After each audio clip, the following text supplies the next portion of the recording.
Non, c'est pas ça. Bon, le débriefing de Hong Kong.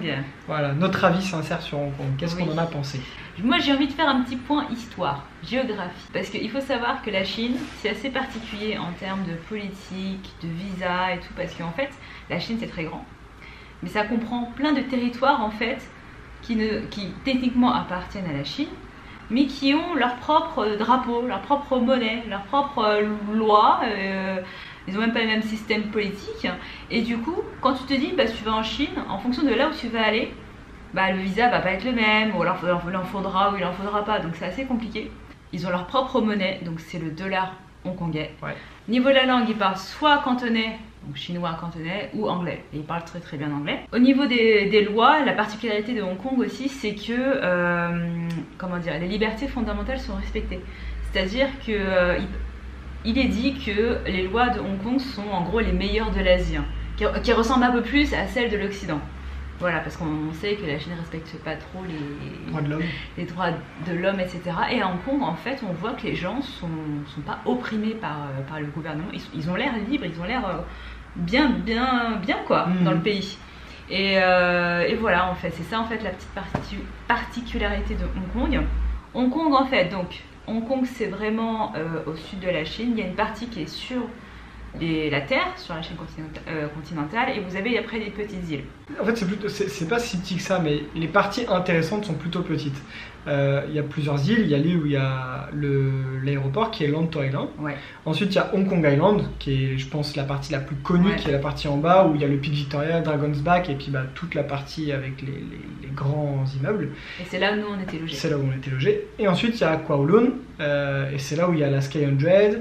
Et il y a une grande rue qui monte quasiment jusqu'à New Territories, qui est une autre partie où là, pour le coup, c'est plus sauvage. Ensuite, au niveau vraiment de notre séjour, parce que c'est ça plus intéressant, au total, on est resté 15 jours. Donc 2 semaines, on est vraiment resté les 15 jours sur Hong Kong Island. On a eu la chance d'être logé par la cousine de Joe, donc Christelle et Sergio. Merci beaucoup. Merci. Parce qu'il faut savoir que sur Hong Kong, c'est extrêmement cher de se loger.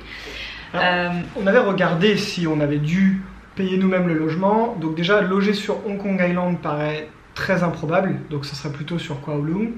Et on aurait pu... Tu peux trouver des logements à 30, 40 euros la nuit. Mais genre... voilà, c'est déjà bon. Déjà, de manière générale, tous les logements sont petits à Hong Kong, un peu comme toutes les grosses villes, ouais, Japon, ça. Mais donc là, on aurait vraiment été dans quelque chose de très petit. Et en plus, de qualité... vraiment pas terrible. Voilà. Ouais.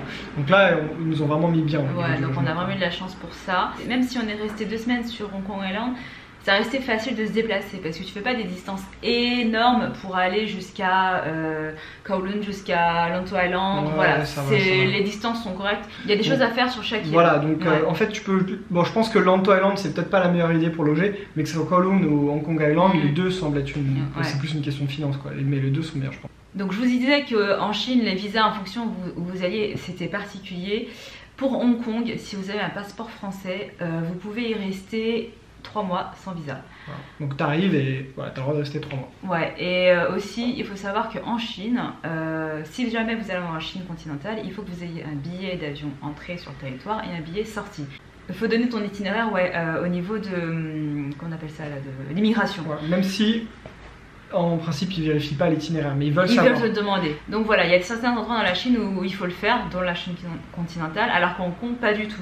On avait notre billet arrivé, on savait pas où est-ce qu'on allait après, on savait plus ou moins, mais on n'avait pas le billet de sortie du pays et ils nous ont pas du tout embêtés avec ça. Ouais. On a fait une journée à Macao dont on va vous parler, et au niveau visa, donc là il faut un visa en plus, mais ça on peut le faire directement au niveau du ferry ou de l'aéroport, enfin ça peut se faire un visa à la journée. Et à savoir que ça renouvelle aussi ton visa pour Hong Kong. Donc ça veut dire que si jamais tu veux rester 6 mois à Hong Kong, il suffit de sortir du territoire de Hong Kong et de revenir. Ne serait-ce qu'une journée, ça suffit. Quoi. Tu fais une journée à Macao et tu es reparti pour ça. Voilà. Et le visa est gratuit à Macao. En fait, il faut juste vous passer l'immigration avec votre passeport, ils vous donnent un petit papier et ils vous disent ok, bah, vous êtes bon pour, je sais plus c'est combien de temps. C'est 3 mois aussi. C'est 3 mois aussi, ouais. Donc, les points positifs de Hong Kong, il y en a beaucoup. Déjà, si vous aimez ça, ce sera un point positif, sinon ce sera un point négatif, c'est que la ville est très moderne. En termes d'infrastructures, les métros, l'aéroport est super moderne, il y a beaucoup de buildings, les rues sont propres, sont bétonnées. C'est vraiment une grande ville quoi. Pour moi c'était un peu comme un New York à la chinoise. Ouais, c'est ça. Dans certains quartiers, c'était vraiment ça, quoi. Parfois, tu n'avais pas forcément l'impression d'être en Chine. Donc, ça peut être un point négatif aussi, parce que du coup, tu n'as pas l'impression qu'il y a une vraie identité chinoise, mais si tu aimes les grandes villes, c'est vraiment une belle ville. Mais alors après, je vais relativiser un petit peu quand même, c'est que effectivement, Hong Kong Island, à part quelques petites rues où tu peux te retrouver vraiment ce côté traditionnel chinois, sinon c'est vrai que ça fait très building, nanana. Mais sur Kowloon, tu peux trouver des petits quartiers où ça fait vraiment chinois, où il n'y a aucun touriste, où tout est écrit en chinois. Voilà, tout est écrit en chinois, il y a zéro truc écrit en anglais, donc tu peux quand même trouver assez facilement. Donc le centre-ville, l'hypercentre, ça fait très gros building, très occidentalisé. Mais tu peux quand même ressentir ce côté chinois et traditionnel si tu cherches ça, quoi. Donc nous on a apprécié ce côté-là. Voilà. Il y en a par contre des amis à nous qui ont visité Hong Kong et qui n'ont pas du tout aimé ça. C'est les goûts de chacun. En tout cas pour nous c'était un point positif. Le fait aussi que ce soit une ville très cosmopolite, vous avez vraiment tous les types de cuisine accessibles. Vous avez vraiment de tout en termes de population, vous avez vraiment des Hongkongais, vous avez des Chinois de la Chine territoriale, vous avez des Philippines, vous avez des Français expats, vous avez vraiment de tout. Il y en a qui aiment, il y en a qui n'aiment pas. Nous, ça a été appréciable de voir un peu du monde. Voilà. Et l'avantage aussi, c'est que du coup, la plupart des gens parlent anglais aussi. Donc ça, c'était assez pratique. Je ne sais pas si vous avez déjà voyagé en Chine ou si vous avez déjà eu affaire à des touristes chinois. Les Chinois de la Chine continentale sont assez particuliers en termes de comportement et de civisme et de ce genre de choses.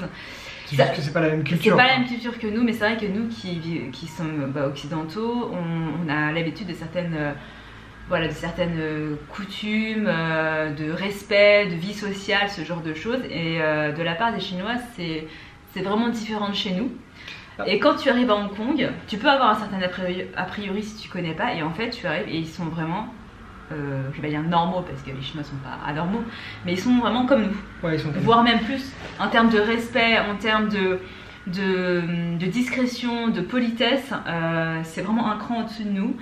Et c'est appréciable, je trouve. C'est pas exagéré comme au Japon non plus. Mais voilà, dans les transports, c'est silencieux. Les gens font la queue et ils respectent ça.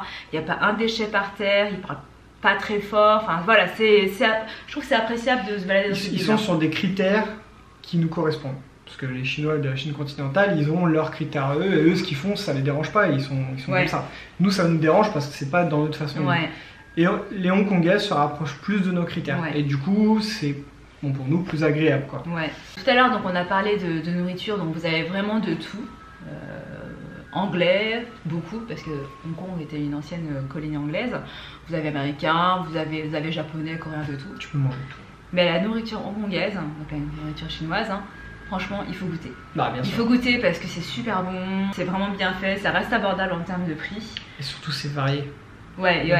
T'as vraiment de tout, t'as des plats à base de nouilles, des soupes, t'as des dumplings, des raviolis, donc Joe adore, vous avez des trucs à base de riz, vous avez toutes les sortes de viande.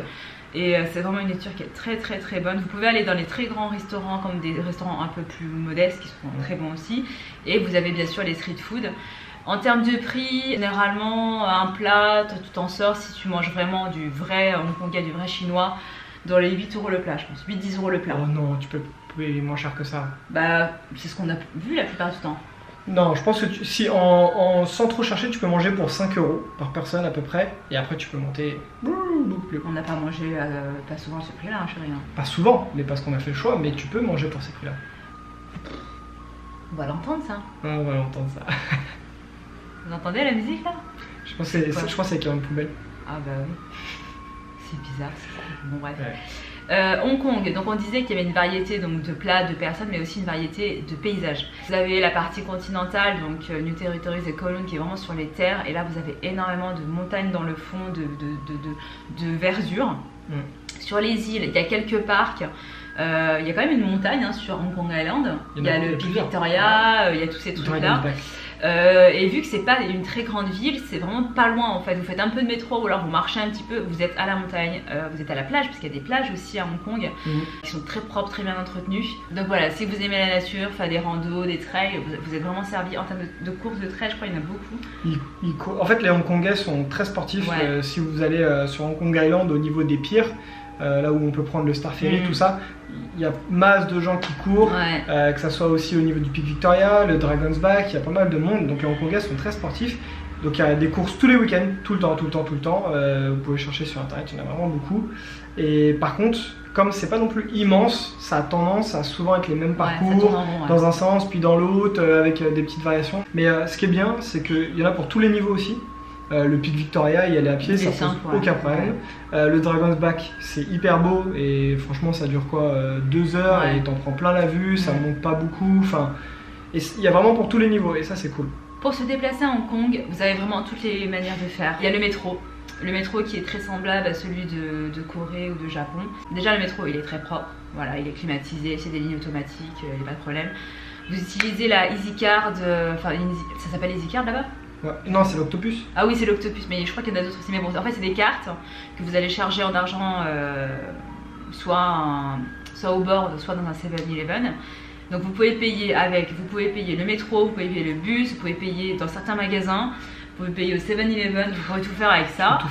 Les trajets sont pas extrêmement chers, généralement si tu restes plus ou moins sur une île ou sur Kowloon, les trajets tu dépasses pas les 20 $ généralement je trouve. 20 $ à combien? Non? Ou c'est plus? Ouais, je crois que le moins cher, on va parler en euros, le moins cher ça va être dans les 30-40 centimes pour quelques stations. Et après quand tu commences à faire 1 heure de métro, tu vas t'en sortir pour du 2 €, quelque chose comme ça, un petit peu plus de 2 €. Et en fait comment on paye en fait, c'est à la distance que tu vas faire.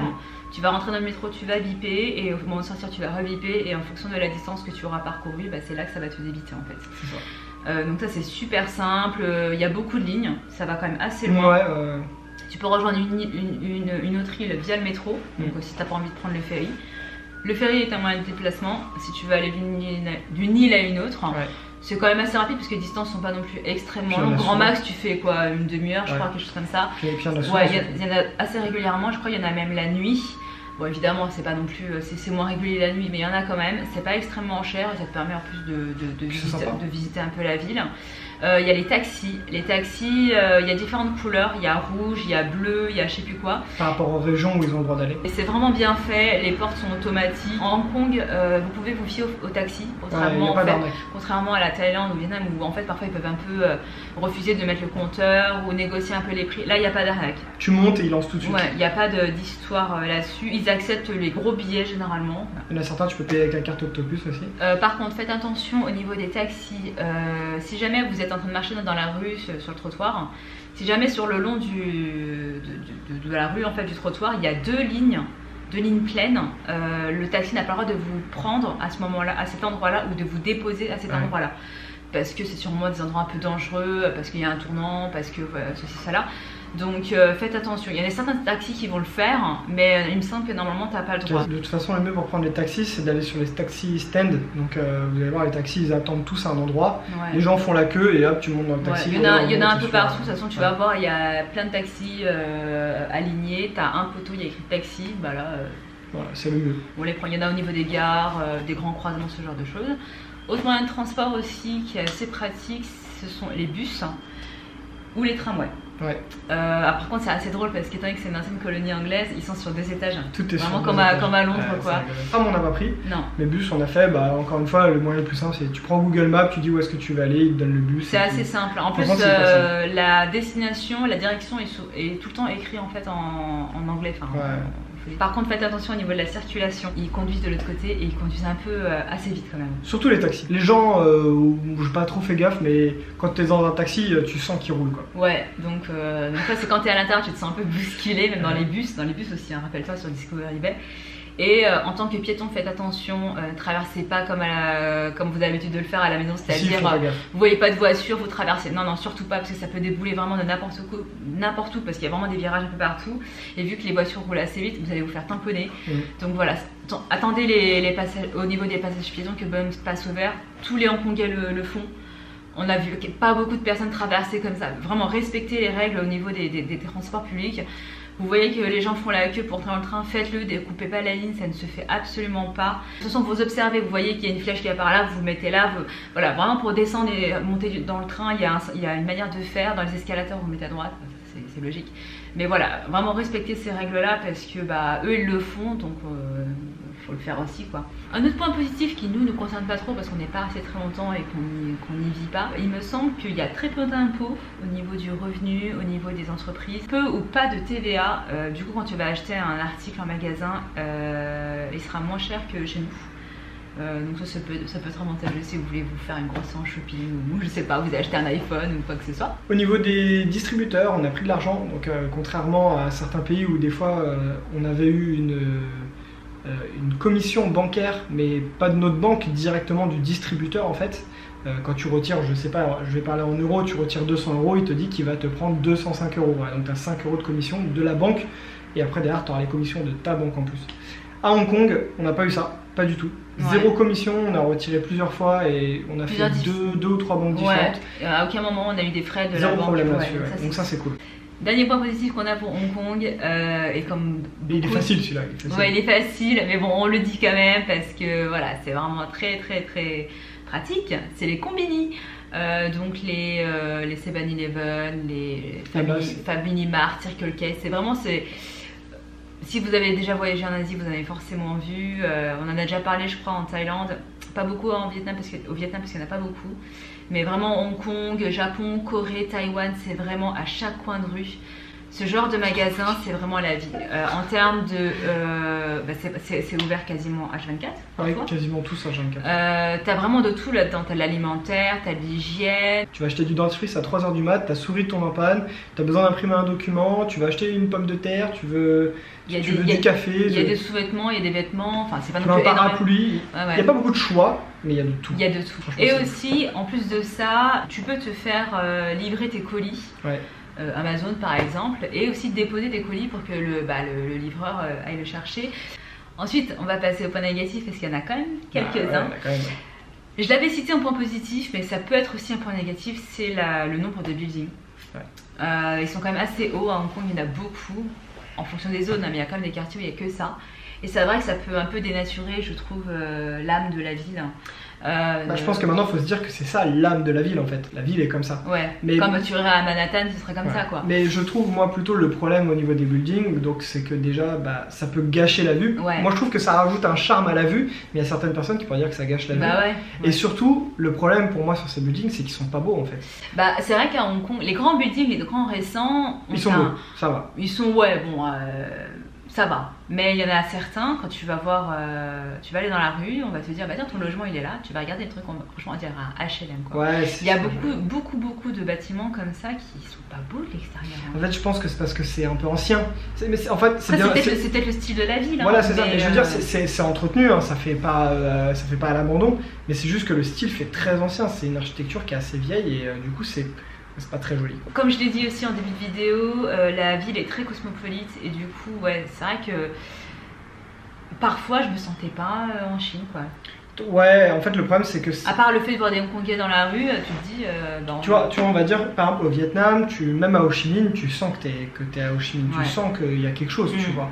Là c'est vrai qu'il y a certains endroits, tu sens que t'es en Asie et que t'es en Chine parce que il y a quand même une prédominance qui est normale, mais ça va être comme à Paris, tu vas retrouver tellement de marques que tu retrouves dans tous les centres-villes du monde qu'au final, ça perd un petit peu de son identité. Mais après, on fait cette réflexion pour Hong Kong, mais c'est le cas de tellement de villes, de grandes villes, de grandes villes que bon, voilà, mais je trouve que c'était assez remarquable à Hong Kong, quoi, tu vois. On l'a déjà cité en début de vidéo, mais Hong Kong c'est une ville quand même qui est assez chère. Ouais. Alors certes, nous ça nous a coûté cher cette ville parce qu'on a fait un peu de shopping, on a dû renouveler quelques vêtements, etc. Mais c'est pas une ville qui est donnée quoi. Déjà en termes de logement ça coûte cher, en termes de nourriture, même pour vraiment manger pour pas cher du tout, c'est-à-dire pour 1 ou 2 euros. C'est pas dans un restaurant que tu vas trouver ça. Non, 1 ou 2 euros c'est du street food et encore. En fait c'est cher, c'est sûr que nous on vient du Vietnam tu vois, donc le truc où tu peux manger 12 repas, 55 assiettes et 12 boissons pour 10 euros.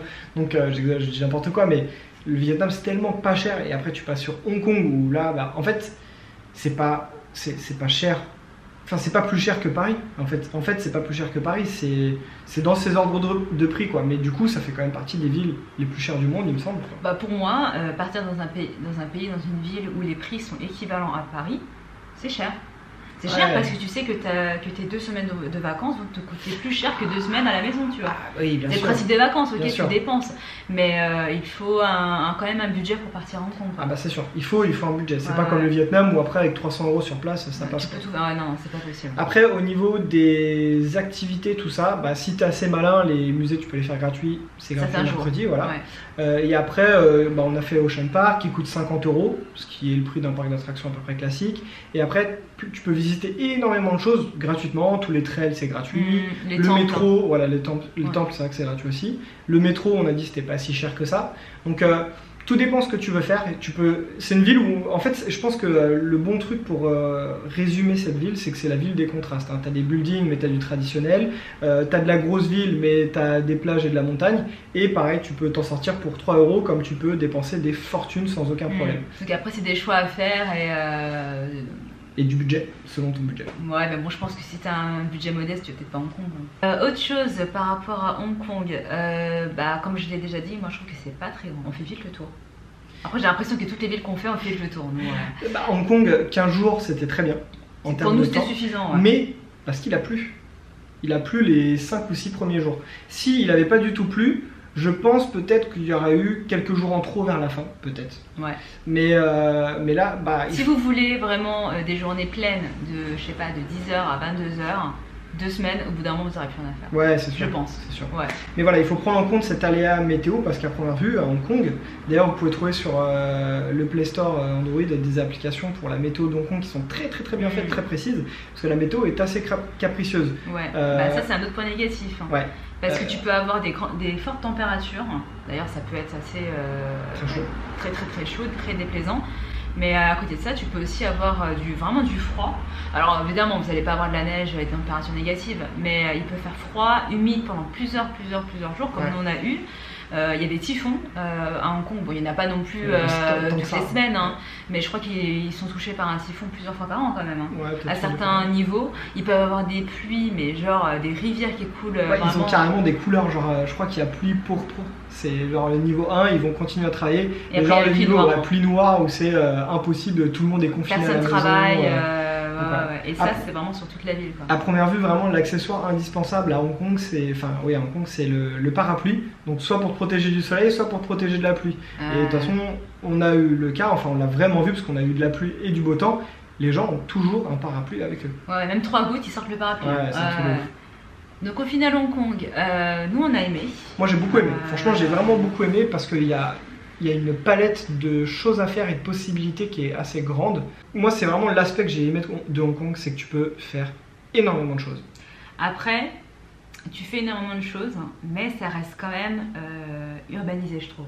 Bah oui. Tu vois, les petites randos et tout, elles sont quand même très balisées. Ah bah c'est à certains endroits, c'est pas que c'est bétonné, mais les marches, elles sont vraiment faites. C'est des marches, c'est des vraies marches, hein, c'est pas juste un bout de terre, quoi. Et encore... Donc, si tu veux vraiment avoir cet aspect perdu dans la nature, vraiment 100%, ce sera pas à Hong Kong qu'il faut aller. J'ai fait 100 km de course à Hong Kong et dans New Territories, et même là, on n'a pas cet aspect-là. Pourtant, on s'est paumé dans des endroits, on était des fois dans des chemins et tout, mais tu te sens pas en plein milieu de la pampa, quoi.